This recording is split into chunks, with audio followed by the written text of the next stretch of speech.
नहीं, चूक तो मतलब अब इस वक्त रात है तो रात मानने में, ये तो हमारे देश का माहौल, ये हमारी ऑपोजिशन पार्टीज ने इतना ख़राब कर दिया है। थोड़ा सा भी देखिए, ऑपोजिशन पार्टीज ने थोड़ी सी आंखें दिखाई हैं इतनी सी, तो मानी नहीं गलती। लेकिन गलती मानने से क्या होगा? ये माफ़ करने वाली गलती है क्या? अगर ये पहली गलती होती तो माफ़ कर दी जाती। पुलवामा अभी तो होके चुका है, एक गलती है। और जब से, अच्छा, ये जब पहलगाम हुआ उसके अगले दिन फिर आतंकवादी हमला, उसके अगले दिन फिर आतंकवादी हमला, रोज़ आतंकवादी हमले हो रहे हैं, और होम मिनिस्टर यही रहेंगे कलफ का कुर्ता पहन के।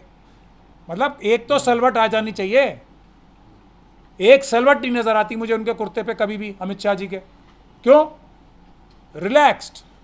देश कहीं भी जाए हम लोग रिलैक्स करेंगे, मज़े करेंगे। ये नहीं चलने वाला है। तो अपोजिशन पार्टीज़ को अब अगर ये गलती मानी है तो इसकी सज़ा कम से कम इस्तीफ़ा तो होनी चाहिए, कोई और बने होम मिनिस्टर। कम से कम मोदी जी उनसे रिक्वेस्ट ही कर लेते, पाकिस्तान आर्मी की चूड़ी टाइट करवा लेते जब वो फ़ोटो खिंचवा रहे थे ना वहाँ पे अपनी ताजमहल के सामने बैठ के रोमांटिक फ़ोटो खिंचवा रहे थे। कोई साथ चला जाता, जयशंकर साहब चले जाते, कोई चले जाते, एक फ़ोन ही करवा लेते पाकिस्तान आर्मी के चीफ को कि ये बदतमीज़ी बंद करो। उनसे तो डरते हैं ना वो। तो इनका कोई भी देशभक्ति के लिए काम नहीं होता है। वहाँ एयर शो हो गया, और मोदी जी जो सबसे महत्वपूर्ण बात थी, अब यहाँ पे क्योंकि राहुल जी, खड़गे जी वगैरह सब इंग्लिश में बात करते, तो उसमें गए नहीं खुद। राजनाथ जी को बना दिया, जो ये अभी ऑल पार्टी मीटिंग हुई है उसमें खुद गए नहीं, शायद वहाँ इंग्लिश बोलनी पड़ जाती। सरकार ने मान लिया है कि बहुत बड़ी चूक हुई है, ऑफिशियल बयान है।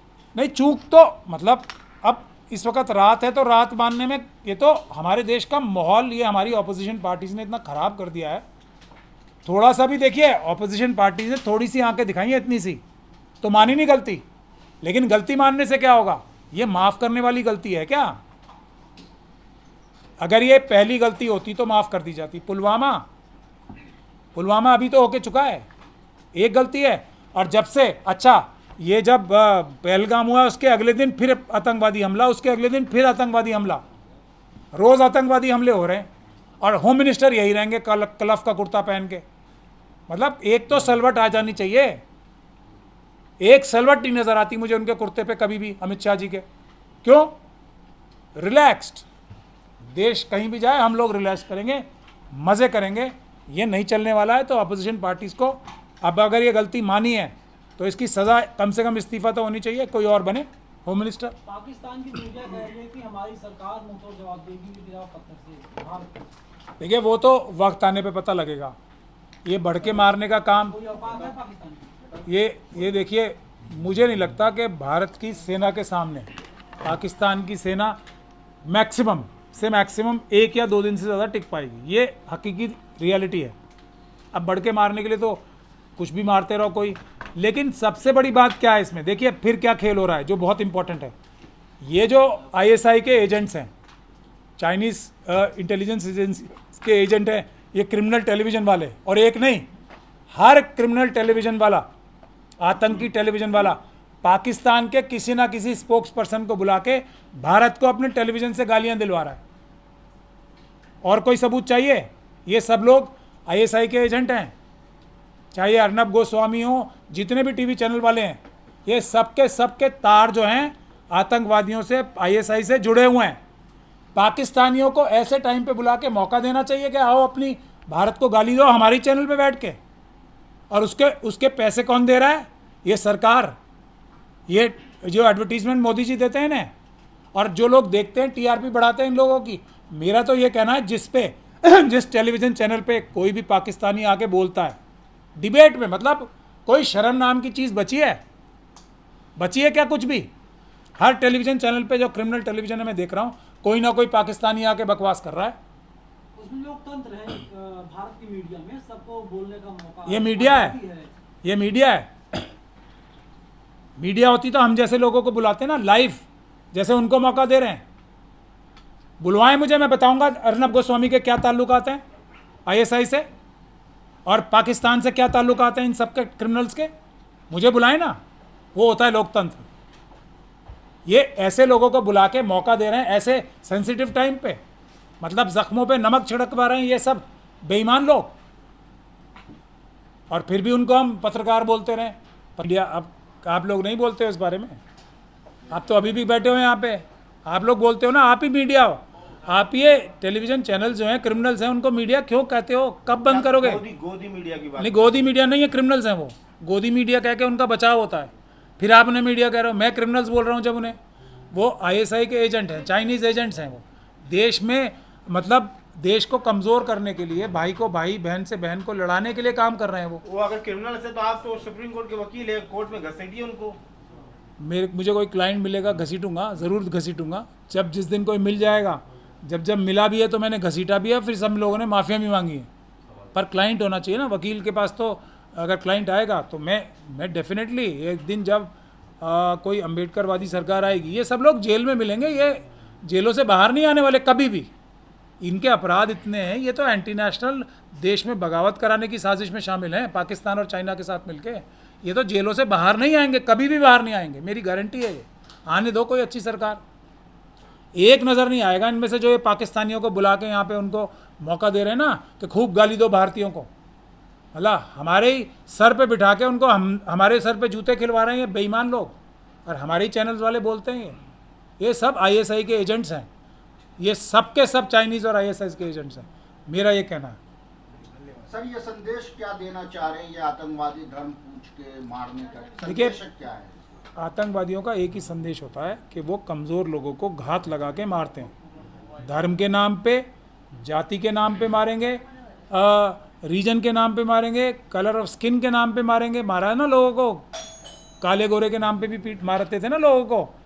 नॉर्थ ईस्ट से दिल्ली में आएंगे लोग, उनको मारेंगे। जो हमारे देश के सबसे अच्छे नागरिक हैं, सबसे बहादुर नागरिक हैं, जो बॉर्डर्स पे रहते हैं, वो कश्मीरियों को मारेंगे। जो हमारे देश की रक्षा करने के लिए पाकिस्तान के सामने सबसे बड़ी लाइन ऑफ डिफेंस है। नफरत क्या है इनको आरएसएस वालों को उनसे, कि ये वहाँ जाके रक्षा कैसे कर रहे हैं। चाइना और पाकिस्तान के सामने क्यों सीना तान के खड़े हैं ये? क्यों पाकिस्तान और चाइना की फ़ौजें हमारे ऊपर हमला नहीं कर पा रही हैं? ये कश्मीरियों की वजह से, नॉर्थ ईस्ट के लोगों की वजह से, जो गुजरात के बॉर्डर पे रहते हैं लोग उनकी वजह से, पंजाब के बॉर्डर पे जो लोग रहते हैं उनकी वजह से। फर्स्ट लाइन ऑफ डिफेंस तो हमारा वही है। तो आरएसएस की इन लोगों से नफरत नहीं होगी। आरएसएस तो पाकिस्तानियों के साथ है ना, पाकिस्तान बनवाने में आरएसएस और देश के टुकड़े कराने में आरएसएस, देश का संविधान खत्म कराने में आरएसएस। लेकिन सर सवाल ये पैदा होता है कि 370 हटने के बाद कहा जाता था सीमाएं सुरक्षित है। अगर सीमाएं सुरक्षित है तो ये आतंकवाद आखिर जो है आए कैसे? ये तो अमित शाह साहब का इस्तीफा इसलिए तो मांग रहे हैं, इसीलिए तो मांग रहे हैं। फेलियर होम मिनिस्टर, एक बार नहीं बार बार उन्हीं की वजह से तो ये सब हो रहा है। एक अनिल पटेल साहब करके नाम है, पता है ना, आपने सुना है, जो वहाँ पे एसपी और पता नहीं ब्लैक कैट कमांडोज लेके उगाई करते घूमते थे। वो क्या किसके क्लोज थे? ब्लैक कैट कमांडोज किसे मिलते हैं? अमित शाह साहब के अलावा कोई दिलवा सकता है? वो तो उगाई करने घूमता था वहाँ पे। और कितने सबूत चाहिए आपको? इस्तीफा देंगे अमित शाह?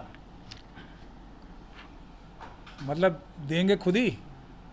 देंगे, अब मांग रहे तो देंगे, लगता है पुलवामा हो। मैं तो इससे पहले क्या, मैं सभी ऑपोजिशन पार्टी के लोगों से रिक्वेस्ट कर रहा हूँ कि इसको मुद्दा नंबर 1 इसको ख़त्म ना करें।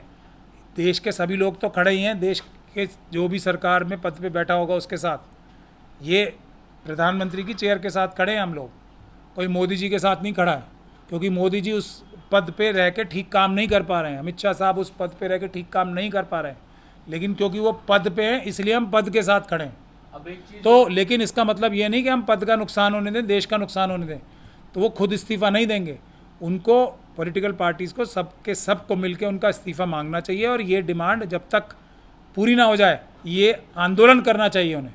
अमित शाह साहब खुद इस्तीफ़ा देंगे, भाई आप भी कमाल कर रहे हो, वो खुद ही दे देंगे इस्तीफ़ा। अब सोशल मीडिया पर एक चीज़ और चल रही है कि आतंक का कोई धर्म नहीं होता, लेकिन फिर भी अब धर्म जो है वो इस्लाम को बताया जा रहा है। आतंक का धर्म जो है वो इस्लाम है। आप आरएसएस और बीजेपी के कार्डर्स को लोग मत कहा करो, सीधे सीधे बात करो मुझसे, मैं सीधा सीधा जवाब दूं। आरएसएस और बीजेपी के साथ जो कनेक्टेड नहीं है, जिनके ट्रेंड कार्डर्स नहीं है, मणिपुर से लेके और गुजरात तक और कश्मीर से लेके कन्याकुमारी तक, कोई भी व्यक्ति एक आम भारतीय के मुंह से लिखवा दीजिए। आम भारतीय क्या कर रहे हैं? जिसका पति मर गया ना, वो ये कह रही है कि मुसलमान हमारे भाई हैं।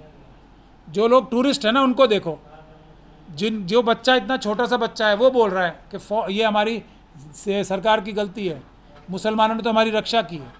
ये आम भारतीय हैं। आरएसएस और बीजेपी का कोई भी व्यक्ति होगा वो तो भारत के खिलाफ ही है ना, भारत के संविधान के खिलाफ है, भारत के लोगों के खिलाफ है, वो तो आतंकवादी हैं, तो वो तो यही बात करेंगे ना, उनके अलावा कोई नहीं करता है। तो आप कुछ चीज़ें आप लोगों को भी समझ, कहते हैं कि सच्चे राष्ट्रवादी तो हम लोग हैं। वो हैं, लेकिन उनका राष्ट्र आर्यव्रत है, भारत नहीं है। साध्वी प्रज्ञा सिंह ठाकुर वाला जो आर्यव्रत है वो उस राष्ट्र के राष्ट्रभक्त हैं जो मनुस्मृति से चलेगा। ये भारत जो संविधान से चलता है उससे इनका दुश्मनी है, ये दुश्मन है हमारे।